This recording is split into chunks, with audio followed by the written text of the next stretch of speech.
expressions and collocations with the word run. Now, just when we thought we may have run out of ideas for podcast episodes, we found many expressions and collocations with the word run. So, we haven't run out of steam just yet. Welcome to this vocabulary episode of Aprender Inglés with Reza and Craig.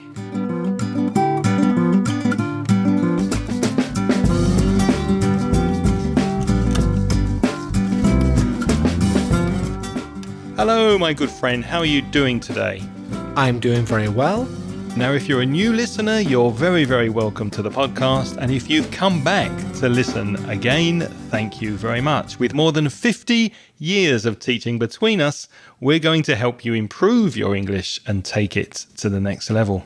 50 years between us, not 50 years each, 50 years between us, but we still haven't run out of ideas, we hope, even though we're not young anymore. Run out of ideas. There's a phrasal verb for you. We'll be looking at those a bit later on in the podcast, collocations and phrasal verbs with run.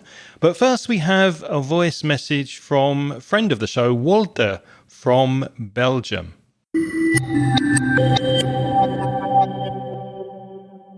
Hi Craig and Reza, it's Walter. Firstly, I wanted to say that unfortunately I failed my B2 first certificate. I got 149. As you know, you have to get at least 160 to have a B2 first certificate. However, I feel much more confident, and that was my main goal. And I'm very happy about that. Secondly, I would like to say that I got an academic internship and my job interview was only in English, and I got it even though I made some mistake, but that wasn't enough to impede the communication between me and the manager. Secondly, I would like to recommend you to make an episode about student life, all the vocabulary that surround the process that a student have to follow in order to find the university, register, pay the entry fee, things like that. I know that you have a big imagination, so I'm sure that you could do an episode about that and with a lot of details. So have a lovely weekend and bye-bye.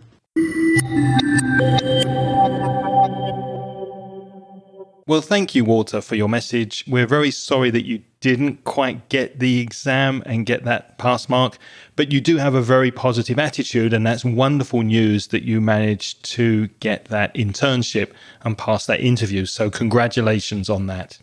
Yes, I can only say the same as Craig. 149 is not bad. You were close. I'm sure the next time, if you did the exam, you would get it. Maybe you just had a bad day. That was bad luck. And as if your message was very clear and easy to follow, I noticed you said one thing which I could improve. And it's a very, very, very, very common mistake. So common that people are probably beginning to think it's correct, but it isn't. You said, I would recommend you to make a podcast about academic things. I can't remember exactly. I recommend you to make, not to make. I recommend you make, no to. I recommend you make a podcast about academic matters. I can't remember what you said exactly. But I'm being very, very, very fussy. But technically, we need to use the base form of the verb without to. And there was a really nice verb that you used, although you can improve the pronunciation slightly. You used the verb to impede. When you said to impede communication, you said during the job interview, yes, you made one or two mistakes, but it didn't impede communication, which means it didn't prevent or interfere with your ability to communicate. So the pronunciation of that verb, to impede.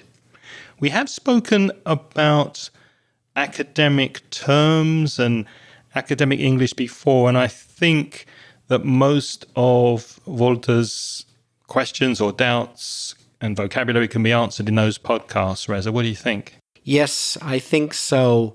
Those episodes are from quite a long time ago.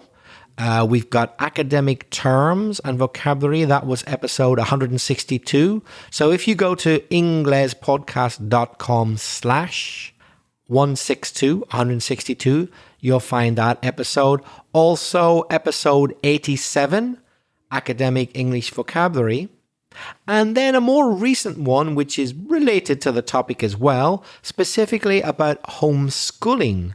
That was episode 512. So again, you go to inglespodcast.com/ and then the number of the episode, 512 for that one.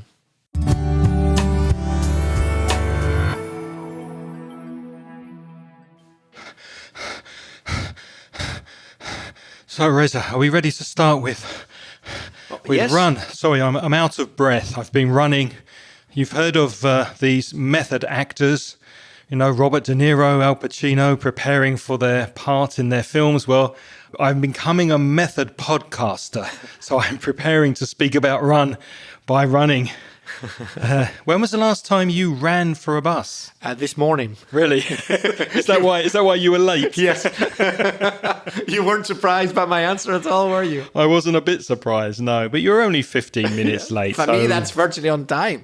What's 15 minutes between friends? So obviously the verb to run, just be careful because it is irregular. It's run, ran, run. Those are the three forms. Let's look at some collocations. What's the first one?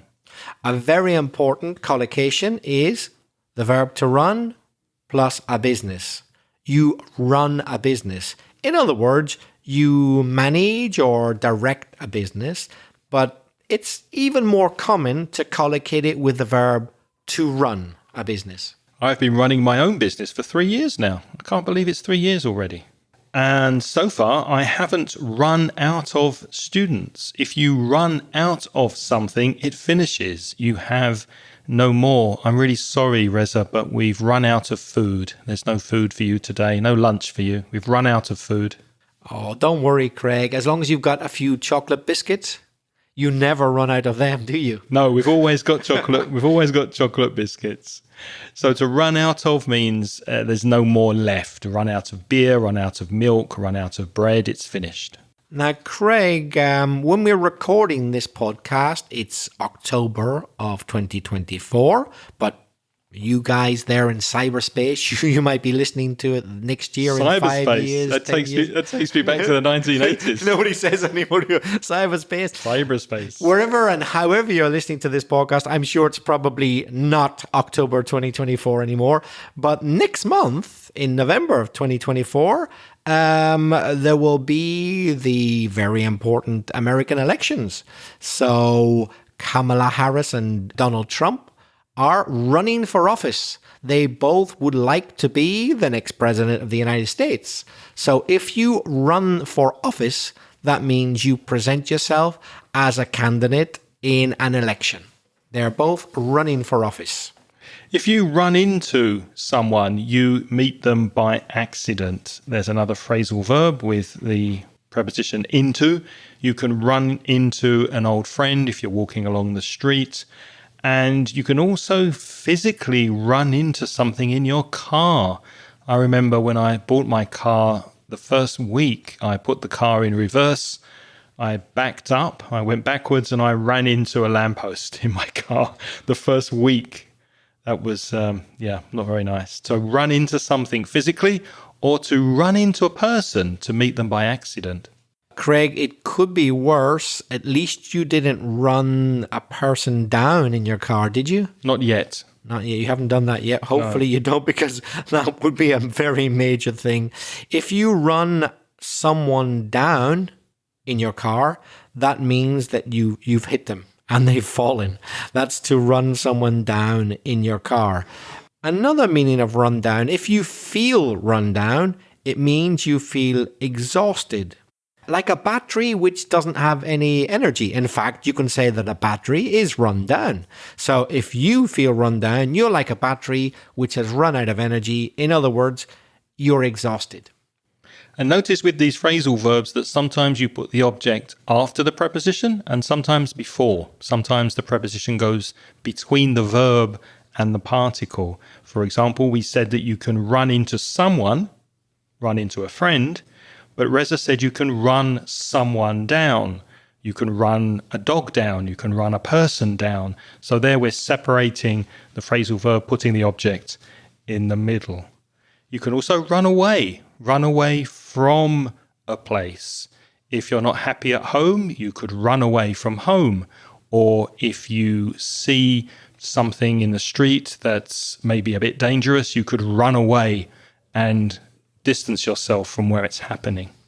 Now, if like me this morning, you miss the bus you intended to get, then there's a fair chance that you'll be running late. And that is exactly what has happened to me today. But you were running, though. You did say you ran for the bus. I ran for the bus and I missed the first one. So I eventually got a later one. But by then, that meant that I wasn't going to run at the time we agreed. So as frequently happens, I must admit, I was running late. So if you run late, that means you're behind schedule. But not physically running. No, just not punctual, not operating at the right time. Another collocation with run is to run a fever, F-E-V-E-R. I think the average temperature of the human body is about 38 degrees, isn't it? So if you're higher than that, if you're 38 and a half, 39, even 39 and a half, then your body starts aching. Maybe you have a headache. You could be shivering and you have chills, body chills. You could be running a fever. Craig, have you ever seen anybody run a red light in Valencia? Pretty much every day. Yeah, I don't think it's a problem here. People run red lights quite regularly. I think that might be a more US American expression, to run a red light, although it is very common. Would you agree that in the UK we might say to go over a red light? To go over, or maybe even to jump a light as well. Oh, to jump. Yes, Yeah. yes, definitely. Like Craig, I've noticed that people are more likely to run or to jump a red light in Valencia than they are in Britain or Ireland. Not everybody, but you're more likely to see it here. Craig, I don't mind if people want to run a red light if it's not dangerous or not irritating. But one thing that really bothers me is when I'm driving here, and I don't drive a lot in the city, partly for this reason. When I'm sitting at the traffic light and it's red, which everybody knows means you can't go, it's red. Quite often in Valencia, someone will beep you because you're not running the red light and they want you to. And you get beeped as if you've done something wrong. But they're annoyed that you won't do something illegal. They want you to run the red light because they're impatient. That really bothers me a lot. It bothers me too, but I usually try to laugh and beep them back. So I make the same sound at them as well and just laugh in the mirror. If something is common in your family, let's say, for example, it's a physical characteristic, or maybe it's part of your character that's passed on from generation to generation, from your parents to you, to your children, you can say that it runs in the family. For example, feet run in my family. Feet and noses. Yes, of course, yeah. What runs in your family? What runs in my family? Being greedy. I think we're all a bit greedy in my family. Well, for food, you mean? Yeah. I would say something else runs in your family, Craig. I remember in the last episode you mentioned your mum and how generous she was. I think that runs in your family. You're very generous as well. So generosity runs in your family. That's very kind of you to say that. Thank you. Run out of steam is another common collocation. Yesterday I decided to do some exercise. I went to the beach and I started running. And after 5 minutes, I couldn't run anymore because I totally ran out of steam. I had no more energy. If you think of steam trains that in the old days used to run on steam that powered them, In a similar way, if you run out of steam, you have no more energy. You maybe feel run down and you can't continue because you have no more energy left. Craig, I have an idea which I'd like to run by you. What about having a podcast episode all about dictators pretty soon? Do you fancy that idea? Dictators? Yeah. Yes, that would be interesting. Okay, well, if you think it's a good idea, let's do it. So I just ran an idea by Craig. If you run something by someone, that means you have an idea and you ask the other person what they think about it. So I ran the idea by Craig. Well, let me run something by you. Would you be interested in doing a video podcast for YouTube? I would. I'd be delighted. Well, that's good to hear. Maybe we'll think about that. Do you want me dressed or undressed? I think for the sake of the audience, dressed. Yes, out of respect. Completely. Now, another collocation with run or phrasal verb is to run up a bill, B-I-L-L, or run up a tab, you could say, T-A-B. That's when you'd go into a bar, for example, and you'd ask for some beers and you would say, hey, put it on my tab. I'll pay you next week or I'll pay you at the end of the month. Now, if the pub or the bar is local to you and the landlord, the owner of the place knows you, then they probably will agree and they will allow you to run up a bill or run up a tab. So have you, Reza, ever run up a bar bill? I've never been allowed to have a tab, so no, no one's ever said, okay, we'll give you a tab. It's never happened to me. What about you? I've never run up a tab myself, but when I worked in a pub, I used to run up tabs for regular customers. So if the owner agreed, then I would write their beers, their drinks on a separate tab, a piece of paper, and at the end of the month, they would pay altogether. Maybe one of the reasons why I wouldn't even like to have a tab is because I don't like running the risk of owing someone money.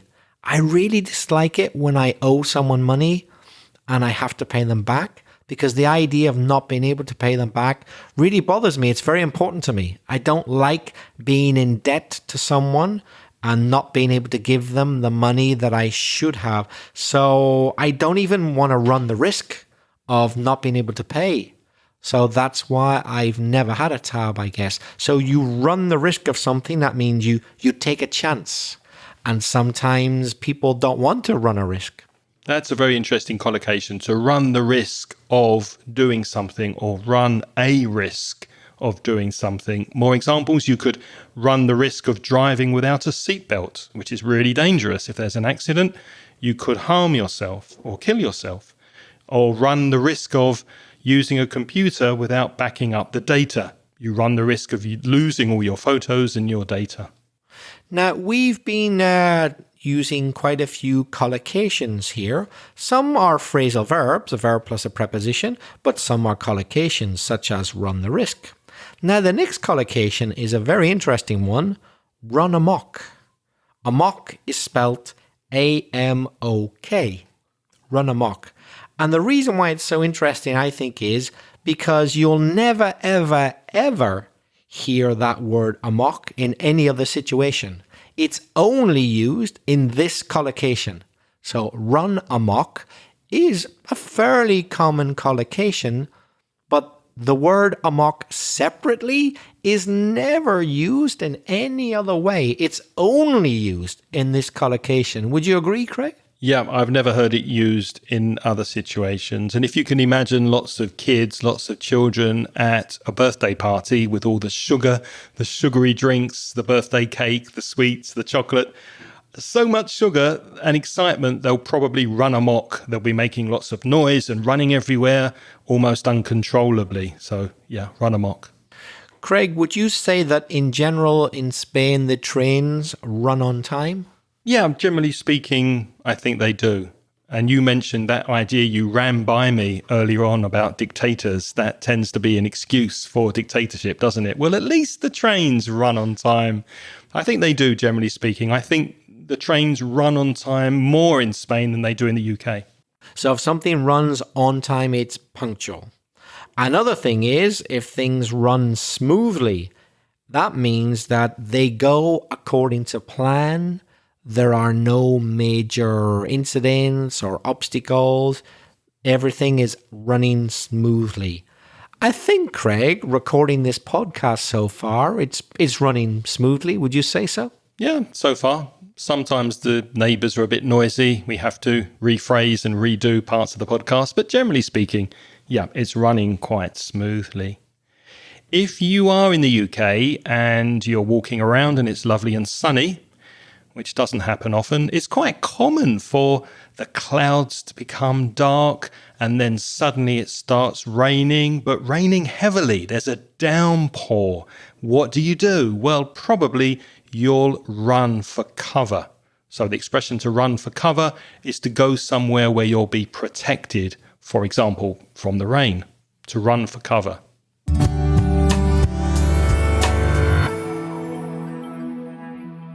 Another common expression is to run around in circles. That means that you're very, very busy doing one thing and another thing in quick succession, but it doesn't seem to be really working. You're kind of really busy, but it's disorganized. You're not really progressing. You're not really achieving what you're supposed to be doing, despite making a lot of effort and doing lots of different things. You're running around in circles. There's a lot happening, but you're not achieving anything. That is to run around in circles. You've pretty much described my week. That's how I work. I'm running around in circles every day. And that expression is very similar to another, but not to be confused, to run circles around someone.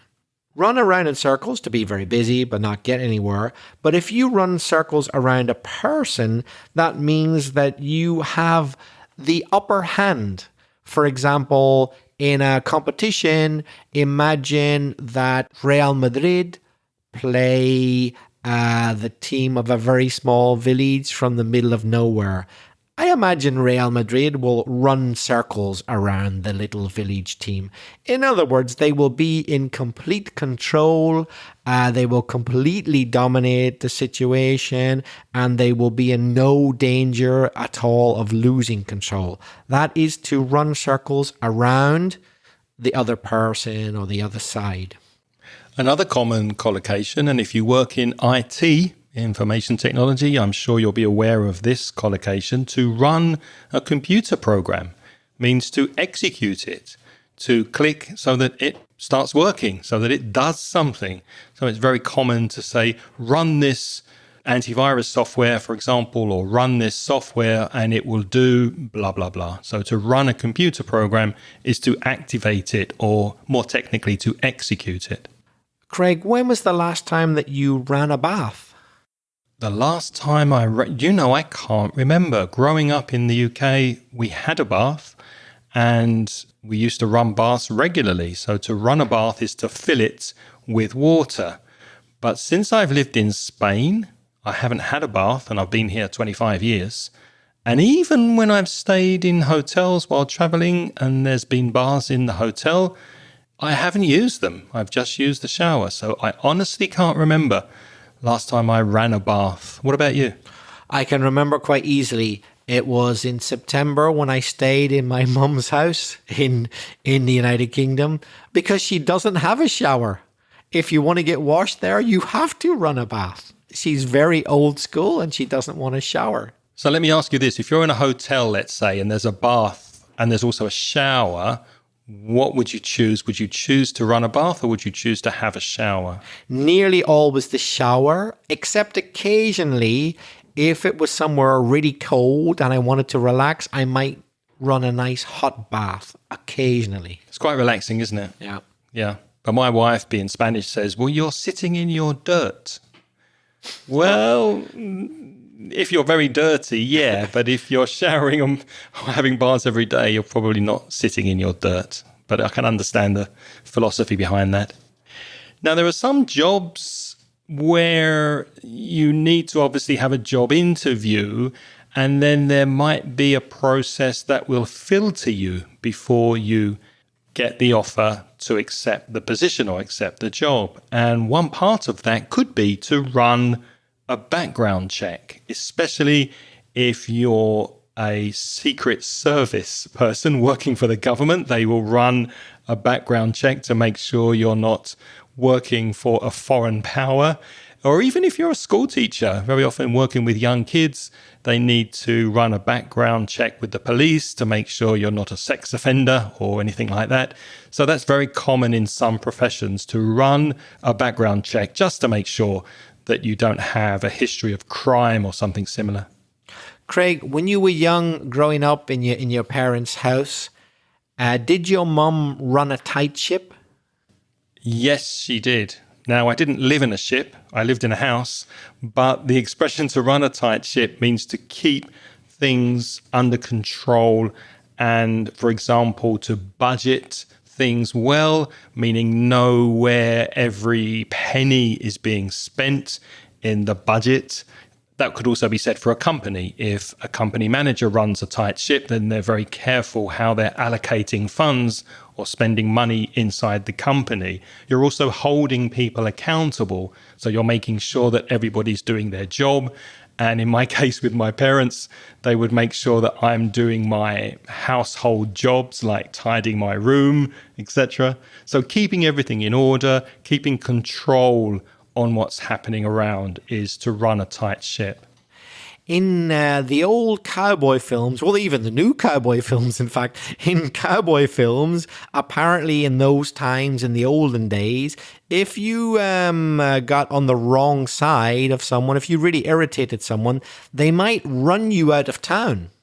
You didn't actually have to run, but it simply means that if you're run out of town, you have to leave. You're obliged to leave. Maybe a posse, a group of other cowboys said, "You're not welcome in this town anymore. You've got to go." And they ran you out of town to oblige you to leave the town. It's usually the outlaws, wasn't it? The bandits, los banditos. The sheriff would run them out of town. Yeah. You know, Reza, I've been really busy this week. I've been checking students' homework. I've been organizing the classes. I've been doing other things online. I'm literally run off my feet this week. What does that mean, to be run off your feet? He's run off his feet. He's very, very busy. So this one is always passive. So it's not to run, it's to be run. Remember, Craig said that run was an irregular verb. To run, infinitive, past simple ran, and past participle run. So this is to be plus the past participle. It's a passive. Craig has been run off his feet this week. He's been really busy. So those are some phrasal verbs and collocations with run. Let's look at nouns. How can you use run as a noun in some expressions? Well, you can go for a run. The verb is to run, but you can also go for a run. That's very common. Notice the pronunciation. I'm not giving equal stress to every word. I'm not saying go for a run. I'm saying go for a. Go for a. You don't hear those weak forms almost disappearing there. Go for a run or go for a walk. You could be on the run if you're a fugitive from justice. Also, going back to the old cowboy films, there'll always be somebody who's on the run. So there's posters out which say wanted, dead or alive. So the sheriff is looking for that person. That person is on the run.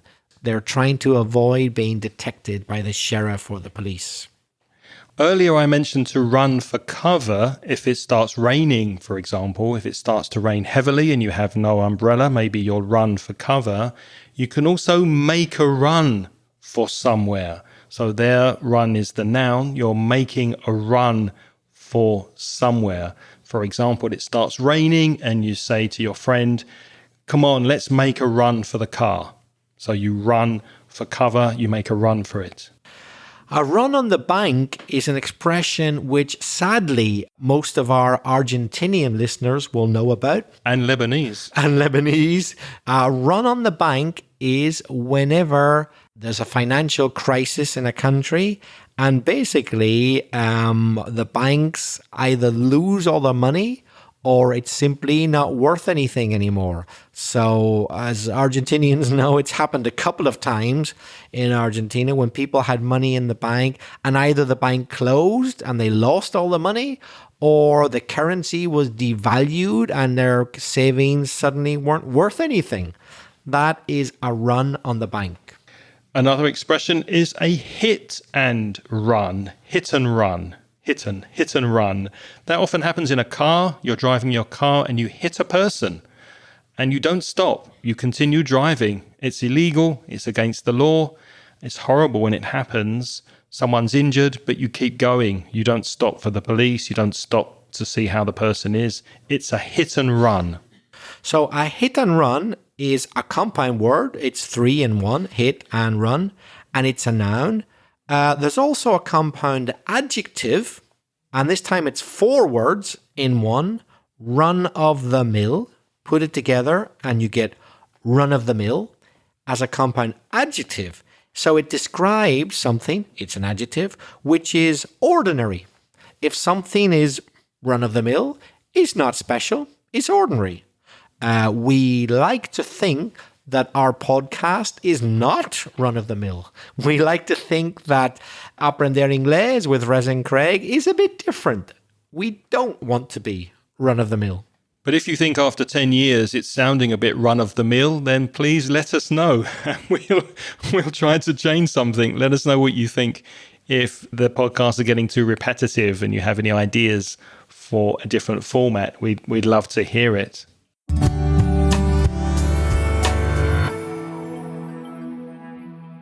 Now, you can have a run of bad luck, which means a long period of bad luck. Let's say you're a gambler, you like to go to the casino, maybe you're playing roulette or cards or poker or something, but you keep losing.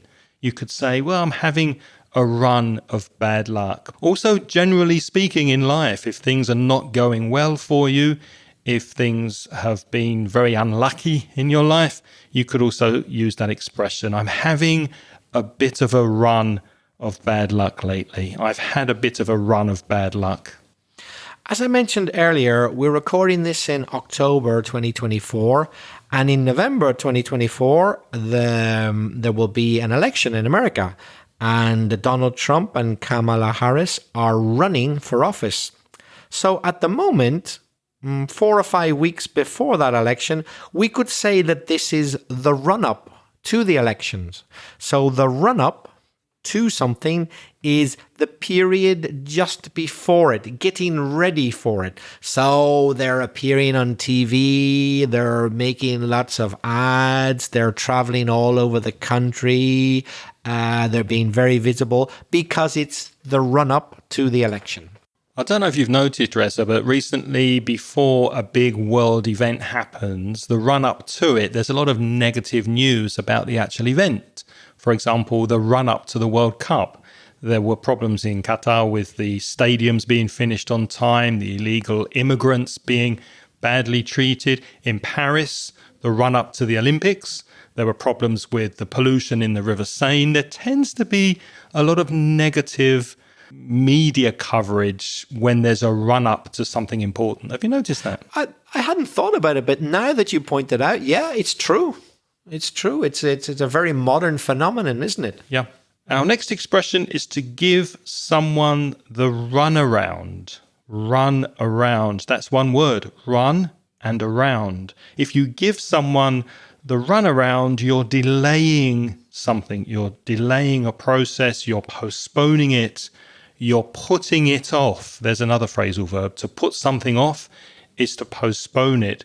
So you're deliberately confusing things in order to maybe get a better price or maybe delay the date for whatever reason. You're giving the person the runaround. You're not being direct. You're not being honest and straight with them. Craig, when you plan your future or future things you have to do you think more in the long run or in the short run? Well, it depends. If I'm planning classes, for example, then I will think in the short term because the lessons will be next week or the week after. But sometimes you need to zoom out and you need to look at the big picture and think in the long run? What's going to happen in the long run? What will happen a few years from now? What about you? Yes, exactly the same as you. It depends what I'm planning. Did you notice that Craig said the long run, but before that, he said instinctively the short term? They're interchangeable. You can say short term, short run, long term, long run. And Craig used a mixture of both. There's another noun which is rerun. RERUN. What's a rerun? That's when you see something that has been shown before. For example, if there's a new film, maybe you go to the theatre and you see it, or it's on TV, and then a couple of months later there's a rerun. So they're repeating what you've already seen. Doesn't happen very much these days because lots of TV series and films are on demand. But let's say there's an election in a country and people don't believe the result, or there's a discrepancy and they want another election, then that will be a rerun of the election, repeated. Surely that's not going to happen in the next election, is it? In America? Well, we'll see. Let's see what happens. A home run, speaking of America, is an expression which comes from baseball, American baseball. And if you hit a home run, that means, I think, Craig, you correct me if I'm wrong, you might know more about the sport than me, that you hit the ball so hard that you can run all the way around from start to finish. Yeah. In other words, you go to is it 3 different discs? 4? I think it's 4. The 4 different discs, and you get back home again. And if you do that, that's a very great thing to achieve. That is a home run. So if you hit a home run, you've done something really great. You've achieved absolutely everything that you possibly could achieve. It's interesting that you said hit a home run, because I was thinking of the verb collocation there, and I was thinking, is it make or do? But of course, hit is the most common. And I think you might be able to say make a home run. I think that's also accepted, but definitely not do. So hit a home run is the most common collocation to be successful. Do you think this episode will hit a home run? I think so. I think it will be a success. Are you a good chess player? Not very good at all, no. What about you? No, I'm not very good either, but I think I could give you a run for your money at chess. Oh, I think more than that. I think you'll beat me. To give someone a run for the money, you're not going to give me money, are you, to play chess? No, it's an idiom. Oh, okay. So, what do you mean by that? If you give someone a run for their money, then you compete well with them. And also you might think that perhaps you'll win. This is quite common in business. You can give a company a run for their money. So to give someone a run for their money, maybe there's not any money involved, but it means that you are confident that you are going to succeed at something. Or it can mean kind of in sport as well, or competition, making it difficult for the other team. You know, so it's going to be competitive, like in the world of business. For example, nearly always when there's a big match like, I don't know, Real Madrid and Barca, neither team's going to win easily. You know that. It's a grudge match. They hate each other. There's no way one of them's going to win easily. You know that Real Madrid will give Barca a run for their money and vice versa always. It's going to be a hard competition. They're not going to make it easy. Each team's going to give the other a run for their money. The next 2 collocations with run are quite similar. There's a dummy run, D-U-M-M-Y, and a dry run. Dry, the opposite of wet. So a dummy run or a dry run is a practice for something. Let's say you have an important meeting in the center of the city, but you don't know exactly where the office is. You think you know, but you're not sure. Now, it's very important that you arrive on time for this meeting. So you might do a dry run or do a dummy run, which means you'll go there, see how long it takes you, find out where you need to go, and then you can relax and everything is under your control. In a similar way, you could be doing a presentation, and when you're practicing your presentation, you're doing a dummy run or you're doing a dry run. You're going through your presentation, you're practicing it as a dry run or a dummy run. Craig, I know a few years back you visited India. I have to ask you, did you get the runs? Did I get the runs in India? Yes, I did, because of the food. So to get the runs means that you get diarrhea. It's very difficult to hold the food inside your body. I've got an interesting... I love that definition. It's difficult to hold the food inside your body. It's true, isn't it? It's true. It's a good definition. It just goes through you like water. You get the runs. I have a friend who got the runs. He was traveling to a client working in the estate agent industry, a surveyor. He needed to get to a house and survey or test this house to see the price of it. And he was sitting in traffic, waiting in a traffic jam, and suddenly he got the runs. He couldn't hold it. So he had to release it and let it go in the car. This is a true story. And he pooped himself. He got diarrhea in the car. He got the runs. So what did he do? It was an important meeting. I'll tell you what he did. He went to a shopping centre. He bought some clean underwear, some clean shorts and clean trousers, because it was everywhere. And he cleaned himself in the toilet, in the washroom. And then he went to the meeting to see the man who wanted to sell his house. But he didn't notice that on the side of the trousers, there was a long plastic sticker with the size of the trousers down the length of, and he walked into the meeting with the label of the trousers hanging out the back and this long plastic sticker on the side of the trousers. And he only noticed that when he got home. True story. Oh, wow. Did he make the sale? I don't know. I was laughing too much at the story to ask him if he sold the house. But now it's your turn to practice your English. But before that, maybe, Rezu, it's a good idea if we go back through the list and just repeat those collocations, because we did cover a lot. We ran through a long list, didn't we? Indeed. Yeah. So shall we go back to the uses with run as a verb first? Yeah, let's go through everything quickly and just remind students. Let's go through everything quickly and remind people about uses of run. Let's start with the verb.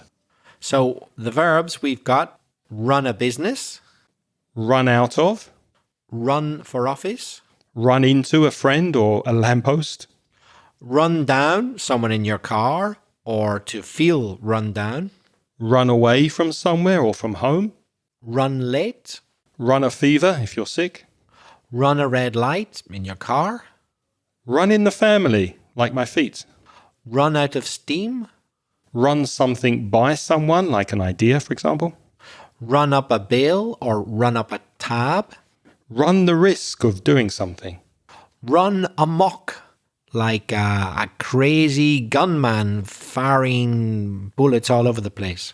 run on time, like trains and airplanes, Run smoothly, hopefully, like this podcast. run for cover if that gunman is running amok, Run around in circles. or run circles around someone. Run a computer program. Run a bath in Reza's mum's house. Run a background check. Run a tight ship. In Craig's mum's house. Run someone out of town, like what the cowboys used to do. To be run off your feet if you're very busy. And now we have the uses of run as a noun. To go for a run. To be on the run if you're an escaped prisoner. To make a run for somewhere. Or sometimes we say to make a run for it. To make a run on your bank and say, give me my money. A hit and run, when a car driver hits a person but doesn't stop to help them. Run of the mill, ordinary. We hope not like this podcast. A run of bad luck, a good description of my past love life. The run up to something, the run up to the election, the run up to the Olympics, etc. To give someone the runaround. Whenever you won't help them directly, you keep avoiding the subject and you won't be clear about things. In the long run. Or, of course, the opposite in the short run. A rerun of a film or an election. A home run, like in baseball, or when you do something with complete success. My team Arsenal will give any football team in the Premier League a run for their money. A dummy run, whenever you experiment with something. Or a dry run, which is similar. And last but not least, if you're unlucky, you may have the runs or get the runs. In other words, you have diarrhea. And now it's time for us to go and have our lunch, which, by the way, Reza, if you didn't know, is curry. Curry, which So- in India often gives people the runs. I hope it's not going to give you the runs afterwards. But now it's your turn to practice your English. Why don't you send us a voice message and tell us what you'd like to hear on a future podcast? And you can run your ideas by us and we'll tell you what we think. You can send us a voice message, which we prefer, by using the SpeakPipe service.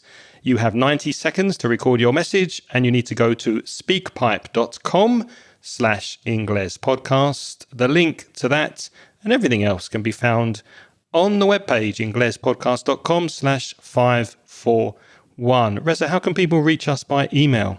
If you prefer to write, you'll see in the show notes our email addresses. They are craig@inglespodcast.com and belfastreza@gmail.com. And if you're a Spanish speaker, and we know many of you are, and you would like to improve your English with free and paid resources, go to the Mansion Ingles website at mansioningles.com. And for paid products, there's also an online store. You can browse the online store at store.mansioningles.net. As always, at the end of every podcast, we like to thank our sponsors who help us through the Patreon program. That's Patreon. And what they do is donate money. And as a way of saying thank you for their donation, we give them access to audio transcriptions of the podcast. And also, as a new and added feature, we've recently started to offer a short Zoom meeting with Craig. Yes, so I'll be sending you a message. All our Patreon supporters will receive a message via the Patreon program with a link to join Zoom, and we'll jump online and give you a chance to practice your English. We'd like to say welcome and hello to our latest Patreon supporters who have joined us this month. Unfortunately, we can't mention everybody, but our most recent sponsors are Tarabello, Volmir Giapetti, Joanna, Susana, Patricia Fernandez, and Bruna. Thank you to you and to everybody who supports us and is continuing to support us on Patreon. Craig, what have we got in next week's episode? We have no idea. There is nothing in the program, in the schedule, so we're waiting for your feedback to let us know what you'd like us to talk about. Have we run out of steam? We've run out of ideas. If you enjoyed this podcast, please tell your friends so that more people can listen. Thank you for your company this week. We'll be back next Sunday with some topic or other. Let's see what happens. Until next time, it's goodbye from me. And it's bye-bye from me. The music in this podcast is by Pitts. The track is called See You Later.